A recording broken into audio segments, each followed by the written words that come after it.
అందరికీ నమస్కారం. నిన్న వైఎస్ జగన్మోహన్ రెడ్డి గారు 175 నియోజకవర్గాల్లో ఆ పార్టీకి ఉన్న నాయకులతోటి, ఆ పార్టీకి ఉన్న నాయకులు అంటే ఆ పార్టీ ఇన్ఛార్జీలతోటి, ఉన్న 11 మంది ఎమ్మెల్యేలతోటి ఒక పెద్ద మీటింగ్ పెట్టాడు.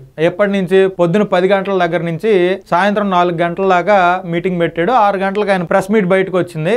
అసలు ఆయన ఎమ్మెల్యేలతో ఏం మాట్లాడాడు, వాళ్ళకి ఏమి జనాల్లోకి ఇంజెక్ట్ చేయమని చెప్పాడు అనేది ఒకసారి మనం చూసుకుంటే, 2019-24 మధ్య మనం ఇచ్చిన పథకాలు ఏంటి, వాటిని చంద్రబాబు నాయుడు ఆపేసి ఎవరికి ఏం చేస్తానన్నాడు, వాటి ద్వారా చెయ్యని పనుల ద్వారా ఎవరెవరు ఏ కుటుంబానికి ఎంతెంత నష్టం వచ్చింది అనేది ఒక క్యూఆర్ కోడ్ ఇచ్చి వెళ్ళి ప్రతి ఇంటికి తిరగమన్నాడు. ఇది 4 వారాల క్యాంపెయిన్ అని చెప్పాడు. కాకపోతే ఇక్కడ అందరూ ఆలోచించాల్సిన విషయం ఏంటంటే, చంద్రబాబు నాయుడు గారు 14 నుంచి 19 వరకు ఏం చేశారు, 19లో జగన్మోహన్ రెడ్డి అధికారంలోకి వచ్చిన తర్వాత చంద్రబాబు నాయుడు గారు పెట్టిన స్కీమ్స్ ఏవి తీసేశాడు, జగన్మోహన్ రెడ్డి 2019 మేనిఫెస్టోలో ప్రజలకి ఏం హామీ ఇచ్చాడు, వాటిలో 99% నేను పూర్తి చేశానని చెప్పుకున్నాడు, వాటిలో ఏమేమి పూర్తి చేయలేదనేది ఒకసారి మనం విశ్లేషిద్దాం. చంద్రబాబు నాయుడు గారు 2014లో విభజిత ఆంధ్రప్రదేశ్ కి ముఖ్యమంత్రిగా ఎన్నికయ్యారు. ఆ టయానికి ఆంధ్ర రాష్ట్రం తీవ్రమైన ఆర్థిక లోటులో ఉంది. మన రాష్ట్ర బడ్జెట్ కూడా 90,000 కోట్లు.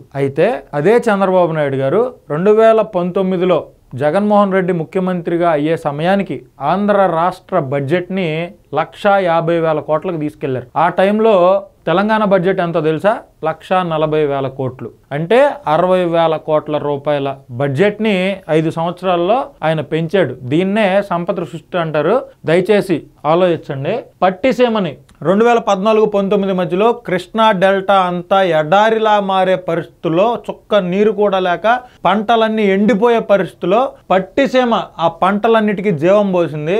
ఆ పంటలన్నిటి ద్వారా రైతులందరూ సుఖపడ్డారు. కాబట్టి ఈ పట్టిసీమ చాలా ఇంపార్టెంట్. ఈ పట్టిసీమను కూడా జగన్మోహన్ రెడ్డి 2019లో అధికారంలోకి వచ్చిన తర్వాత చాన్నాళ్లు పట్టిసీమ మోటార్లు ఆన్ చేయకుండా రైతుల దగ్గర నుంచి తీవ్రమైన వ్యతిరేకత వచ్చే క్రమంలో పట్టిసీమ మోటార్లు ఆన్ చేసి మళ్ళీ నీళ్ళు ఇచ్చినటువంటి పరిస్థితి. పోలవరం ప్రాజెక్ట్ చంద్రబాబు నాయుడు గారు ప్రతి సోమవారం పోలవరం అని చెప్పి 72% పనుల్ని ఆగ మేఘాల మీద పనిచేశాడు. జగన్మోహన్ రెడ్డి అధికారంలోకి వచ్చిన తర్వాత 2019-24 మధ్యలో ఒకడున్నాడు, అప్పుడు మినిస్టర్, బుల్లెట్ దిగిందా రాజా అన్నాడు. పోలవరం పూర్తి చేసేది మేమే అన్నాడు.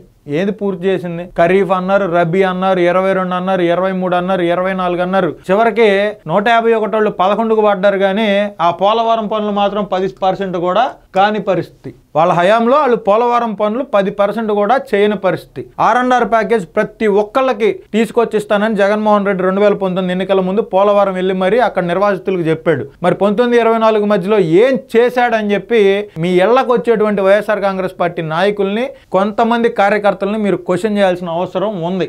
ఈ రెవెన్యూ గురించి ఆల్రెడీ మనం మాట్లాడేసుకున్నాం. పవర్ షార్టేజ్ 2014లో చంద్రబాబు నాయుడు గారు ముఖ్యమంత్రి అయ్యే సమయానికి 2 మిలియన్ యూనిట్ల విద్యుత్ కొరత ఉంది ఆంధ్ర రాష్ట్రానికి. అట్లాంటి రాష్ట్రానికి ముఖ్యమంత్రి అయిన చంద్రబాబు నాయుడు గారు 2019లో ఆయన దిగిపోయే సమయానికి మన దగ్గర ఉన్న కరెంటు మన అవసరాల కంటే ఎక్కువ ఉంది. 24 గంటల కరెంట్ ఇచ్చాం. 7 గంటలు ఆక్వా రైతులకు కానీ, బోర్ల రైతులకు కానీ, ఎవరికైనా కానీ 7 గంటల ఉచిత విద్యుత్ ఇచ్చినటువంటి పరిస్థితుల్లో చంద్రబాబు నాయుడు గారి ప్రభుత్వం ఆంధ్ర రాష్ట్ర శ్రేయస్సు కోసం పనిచేసింది. ఇంకా ఉద్యోగాలు, పెట్టుబడుల విషయానికి వస్తే, ఇండియాలోనే అతి పెద్ద పెట్టుబడి ఆ సమయంలో కియా మోటార్స్ అనంతపురం జిల్లాకు వచ్చింది. TCL టీవీల కంపెనీ ఇది చిత్తూరు జిల్లాకు వచ్చింది. హీరో మోటార్స్, అశోక్ లేలాండ్, ఇవి 2 విజయవాడలో వాళ్ళ పనులు చేస్తున్నాయి. అశోక్ లేలాండ్ మీద కక్ష సాధింపుతోటి 19-24 మధ్య ఉన్న జగన్ గారి ప్రభుత్వం వాళ్ళ కార్యకలాపాలను అడ్డుకుంటే, మళ్ళీ 2024లో లోకేష్ గారు కూటమి ప్రభుత్వం వచ్చిన తర్వాత ఆయన చొరవతోటి TG భరత్ గారు వెళ్ళి మాట్లాడితే మళ్ళీ అశోక్ లేలాండ్ వాళ్ళు వాళ్ళ కార్యకలాపాలు స్టార్ట్ చేసినటువంటి పరిస్థితి. ఇంకా వైజాగ్ లో మెరిటెక్ జోన్ కావచ్చు, ఏషియన్ పెయింట్స్ కావచ్చు, లూలు మాల్ కావచ్చు, ఇలాంటివి చాలా పెట్టుబడులు తీసుకొచ్చారు.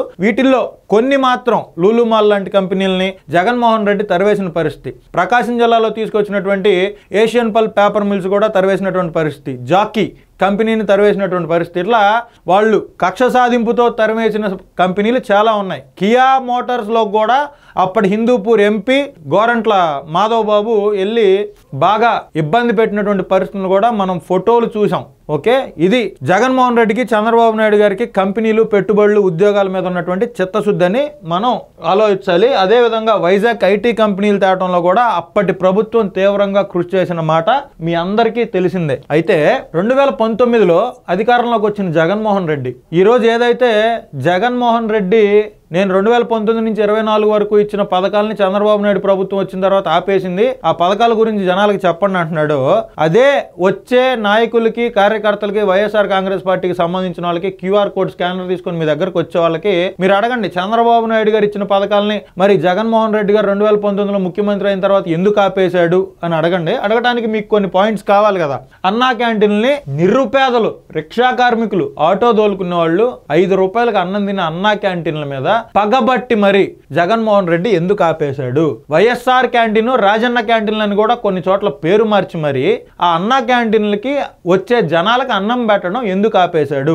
ఇది కక్ష సాధింపు కాదా జనాల మీద అని మీరు ఒకసారి అడగండి. నిరుద్యోగ భృతి 6 లక్షల మందికి చంద్రబాబు నాయుడు గారు 2019లో అధికారం దిగిపోయే టయానికి 6 లక్షల మందికి నిరుద్యోగ భృతి ఇస్తున్నటువంటి పరిస్థితి. మరి నిరుద్యోగ భృతిని జగన్మోహన్ రెడ్డి అధికారంలోకి రాగానే ఎందుకు ఆపేశాడు అని కూడా అడగాల్సిన అవసరం ఉంది. ఎన్టీఆర్ సుజలా పేరుతోటి ప్రతి గ్రామంలో మంచినీళ్లు కావాలి, ప్రతి ఒక్కళ్ళు మినరల్ వాటర్ తాగాలనే ఉద్దేశంతో ఎన్టీఆర్ సుజలా అనే ఒక పథకాన్ని, స్కీముని తీసుకొచ్చి చాలా గ్రామాల్లో అది పెట్టినప్పటికీ 2019లో జగన్మోహన్ రెడ్డి అధికారంలోకి వచ్చిన తర్వాత దాన్ని ఎందుకు ఆపేశాడు అని అడగాలి. ఎన్టీఆర్ విదేశీ విద్య కింద పేద పిల్లలు ఎంతమంది అయితే అప్లికేషన్లు పెట్టుకుంటారో ఫారెన్ వెళ్తానికి, వాళ్ళలో చాలా ఎక్కువ మందికి అవకాశాలు ఇచ్చినటువంటి ప్రభుత్వం 2014-19 మధ్యలో ఉన్న చంద్రబాబు నాయుడు గారి ప్రభుత్వం. మరి దీనిని ఎందుకు జగన్మోహన్ రెడ్డి తీసేశాడు? టాప్ కాలేజీల్లో సీట్లు వస్తే ప్రభుత్వం పే చేసిద్దని చెప్పి అప్పుడు 1000 మంది వెళ్తే ఇప్పుడు కేవలం 10 మందికి ఎందుకు పరిమితం చేశాడు అనేది కూడా రాష్ట్ర ప్రజలు ఆలోచించాల్సిన అవసరం ఉంది. ఎస్సీ, ఎస్టీ, బీసీ, మైనారిటీ కార్పొరేషన్లు ఇది ప్రతి ఒక్కరికి తెలుసు, ప్రతి గ్రామంలో ఉన్న వాళ్ళకి తెలుసు. SC corporation, ST, BC, minority కార్పొరేషన్ల ద్వారా పేదలందరికీ, అర్హులైన వాళ్ళకి లోన్లు ఇచ్చి వాళ్ళకి స్వయం ఉపాధి కోసం కష్టపడడానికి 2 లక్షల నుంచి 5 లక్షల వరకు లోన్లు ఇచ్చారు. అప్పుడు SC corporation, BC, ST, minority కార్పొరేషన్లకి డబ్బులు కేటాయించి ఆయా కాలనీల్లో రోడ్లు వేసుకోవడానికి, వాటికి వీటికి అన్నిటికీ ఉపయోగపెట్టినటువంటి అభివృద్ధిలో అగ్రగామిగా ఆ కాలనీలు నిలపాలని 2014-19 మధ్యలో ఉన్న చంద్రబాబు నాయుడు గారి ప్రభుత్వం పనిచేస్తే ఈ ఎస్సీ, ఎస్టీ, బీసీ, మైనారిటీ కార్పొరేషన్లన్నిటినీ కులానికి ఒకటిగా విభజించి కొన్ని వందల కార్పొరేషన్లు చేసిన జగన్మోహన్ రెడ్డి, ఆ కార్పొరేషన్లన్నిటికీ చైర్మన్లు ప్రకటించిన జగన్మోహన్ రెడ్డి కనీసం ఆ చైర్మన్లు కూర్చోడానికి కుర్చీ అన్న ఉండే ఆఫీసులను ఈ 5 సంవత్సరాల్లో ఆ ఆఫీసులు అన్న కనీసం ఏర్పాటు చేయగలిగాడా? ఒక్క కార్పొరేషన్ కన్నా ఒక్క రూపాయి ఏర్పాటు చేయగలిగాడా? ఒక్క కార్పొరేషన్ కన్నా 100 కోట్ల నిధులు రిలీజ్ చేయగలిగాడా? ఒక్క కుటుంబంలో అన్న మంచి చేయగలిగాడా అని చెప్పి రాష్ట్ర ప్రజలు ఆలోచించాల్సిన అవసరం ఉంది. అదేవిధంగా 2014-19 మధ్యలో ఉన్న ప్రభుత్వం ప్రతి గ్రామంలో కొన్ని వేల కిలోమీటర్ల సీసీ రోడ్లు వేసింది. అది మీ అందరికీ తెలిసిన విషయమే. మరి 2019లో జగన్మోహన్ రెడ్డి అధికారంలోకి వచ్చిన తర్వాత ఒక్క గ్రామంలో ఉన్న 100 మీటర్ల సిమెంట్ రోడ్ వేసిన దాఖలాలు ఎక్కడైనా ఉన్నాయా అనేది కూడా మీరు ఆలోచించాల్సిన అవసరం ఉంది. ఎస్సీలలో ఉన్న యువతకి ఇన్నోవా కార్లు ఇచ్చింది అప్పుడు ప్రభుత్వం, ట్రక్కులు కొనిపెట్టింది. వాళ్ళు స్వయంగా బతకాలి, వాళ్ళ కాళ్ళ మీద వాళ్ళు నిలబడాలనే ఉద్దేశంతో జగన్మోహన్ రెడ్డి గారి ప్రభుత్వం ఈ స్కీమ్ ను పూర్తిగా ఆపేసింది కాక ఎస్సీలని కేవలం వాళ్ళ రాజకీయ అవసరాల కోసం వాడుకుంటుంది అనే విషయాన్ని రాష్ట్ర ప్రజలు గమనించాల్సిన అవసరం ఉంది. డ్వాక్రా సంఘాలకి పసుపు కుంకుమ అని అప్పుడు చంద్రబాబు గారు పెడితే ఇది ఎలక్షన్ స్టంట్ అన్నారు. సరే, ప్రతి డ్వాక్రా మహిళకి 10,000 రూపాయలు డబ్బులు ఇచ్చాడు చంద్రబాబు నాయుడు. మరి జగన్మోహన్ రెడ్డి అధికారంలోకి వచ్చిన తర్వాత దాన్ని ఎందుకు ఆపేశాడు అనేది కూడా ఒకసారి మీరు ఆలోచించుకోవాలి. డ్రిప్ ఇరిగేషన్, రాయలసీమలో వ్యవసాయానికి ఆధారితమైనటువంటి డ్రిప్ ఇరిగేషన్ స్కీమ్ కి 90% సబ్సిడీ ఇచ్చినటువంటి వ్యక్తి చంద్రబాబు నాయుడు గారు. ఆ డ్రిప్ ఇరిగేషన్ కి సబ్సిడీ ఇవ్వడం ద్వారా ప్రతి పొలంలో డ్రిప్ ఇరిగేషన్ చేసి వాళ్ళ వ్యవసాయానికి చాలా ఉపయోగపడిన ప్రభుత్వం అప్పటి చంద్రబాబు నాయుడు గారి ప్రభుత్వం. మరి 2019లో అధికారంలో వచ్చిన జగన్మోహన్ రెడ్డి రాయలసీమ బిడ్డే. మరి రాయలసీమలో దాదాపుగా 90% సీట్లు కొట్టిన వ్యక్తి జగన్మోహన్ రెడ్డి. మరి రాయలసీమ రైతుల మీద ఏం కక్ష సాధింపు కోసం ఈ డ్రిప్ ఇరిగేషన్ పథకాన్ని ఆపేశాడు అనే దానికి కూడా ఆ వచ్చే వైఎస్ఆర్ కాంగ్రెస్ పార్టీ నాయకులు మీ ఇళ్లకు వచ్చే వాళ్ళకి సమాధానం చెప్పాలి. అదేవిధంగా 2014-19 మధ్యలో రాష్ట్రం విడిపోయిన తర్వాత, బైఫర్కేట్ అయిన తర్వాత మన రాష్ట్రంలో దాదాపుగా 11,253 కిలోమీటర్లు ఎప్పుడూ లేని విధంగా రోడ్లు, తారు రోడ్లని బాగు చేయటం కానీ, కొత్త రోడ్లు వేయటం కానీ, ఉన్న రోడ్డుని డబల్ రోడ్ చేయటం కానీ, ఇలాంటి వాటి కోసం 718.38 కోట్ల రూపాయలు ఖర్చు పెట్టాడు చంద్రబాబు నాయుడు గారు ముఖ్యమంత్రిగా. మరి 2019లో జగన్మోహన్ రెడ్డి గారు అధికారంలోకి వచ్చిన తర్వాత ఆంధ్ర రాష్ట్రం మొత్తం మీద ఏ ఏరియాలో అయినా ఒక తారు రోడ్డు కొత్తది వేసాడా, లేదా ఉన్న రోడ్డును కనీసం బాగు చేశాడా? ఆ గుంతల రోడ్లతోటి ఎంతమంది వాహనదారులు రాష్ట్ర వ్యాప్తంగా ఇబ్బందులు పడ్డారో, ఆ గుంతల్లో వర్షాకాలం పడి ఎంతమంది ఆసుపత్రుల పాలయ్యారో కూడా మీరు ఆలోచించాల్సిన అవసరం ఉంది. ఇదే విధంగా 99% నేను నా హామీలన్నీ నెరవేర్చేశాను అని చెప్తున్న జగన్మోహన్ రెడ్డి గారిని డైరెక్ట్గా కొన్ని సూటి ప్రశ్నలు అడగాలనేది నా ఉద్దేశం. అదేంటంటే 99% హామీలు జగన్మోహన్ రెడ్డి గారు అమలు చేస్తే మరి ధరల స్థిరీకరణ నిధి కోసం 3,000 కోట్ల రూపాయలు ఖర్చు పెడతానని మీ మేనిఫెస్టోలో హామీయేగా సార్. మరి అది ఎందుకు తీసుకురాలేదు సార్? ధరల స్థిరీకరణ నిధి ఎక్కడ ఇప్పుడు చెప్పండి ఒకసారి. అదేవిధంగా ప్రకృతి విపత్తుల సహాయ నిధి కోసం 4,000 కోట్లు ఖర్చు పెడతానన్నాడు. మరి 4,000 కోట్లు పెట్టిన ప్రకృతి విపత్తుల సహాయ నిధి ఎక్కడ సార్? చెప్పండి జగన్మోహన్ రెడ్డి గారు. మైనారిటీలకు హామీ ఇచ్చాడు, ఇస్లామిక్ బ్యాంకు పెడతా, ఆ బ్యాంకు ద్వారా మైనారిటీలకు నేను రుణాలు ఇస్తానని. మాకెక్కడా కనపడట్లేదే. ఎస్సీ, ఎస్టీ, బీసీ మైనారిటీల పెళ్లిళ్లకు ఇప్పటిన్న ప్రభుత్వం 35,000 ఇస్తుంది, 50,000 ఇస్తుంది, 75,000 ఇస్తుంది. మేము వీటిని 50,000కి పెంచుతాం, 1,00,000 రూపాయలకు పెంచుతాం. ఎస్సీ, ఎస్టీ, బీసీ మైనారిటీల్లో ఎవరు పెళ్లి చేసుకున్నా కూడా మేము 50,000 ఇస్తాం, 1,00,000 రూపాయలు ఇస్తామని మేనిఫెస్టో సాక్షిగా చెప్పాడు జగన్మోహన్ రెడ్డి. ఆంధ్ర రాష్ట్రంలో 2019 నుంచి 24 మధ్యలో ఎస్సీ, ఎస్టీ, బీసీ మైనారిటీలకు వివాహాలు కాలేదా సార్?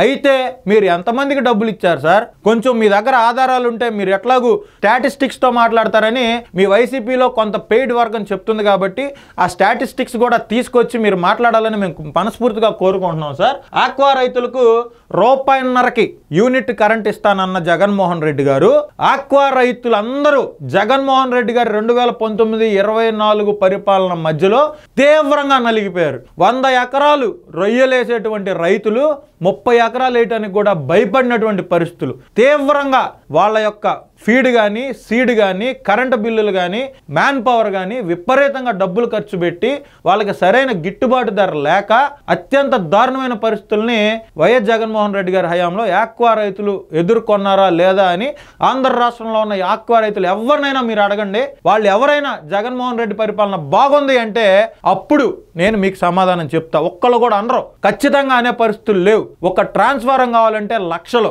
ఒక యూనిట్ 12.5. ఇది జగన్మోహన్ రెడ్డి ఆక్వా రైతులకు చేసిన అన్యాయం. ఉచిత బోర్లు వేపిస్తానన్నాడు. ఎక్కడ సార్? ఆంధ్ర రాష్ట్రంలో కొన్ని వేల బోర్లు వేపించచ్చు 5 సంవత్సరాల్లో. మీరు ఆంధ్ర రాష్ట్రంలో ఏ ప్రాంతంలో ఎన్ని బోర్లు వేశారో స్టాటిస్టిక్స్ ఉన్నాయా? ఉంటే దయచేసి మాట్లాడండి. ఇది కూడా మీ 2019 మేనిఫెస్టో హామీయే.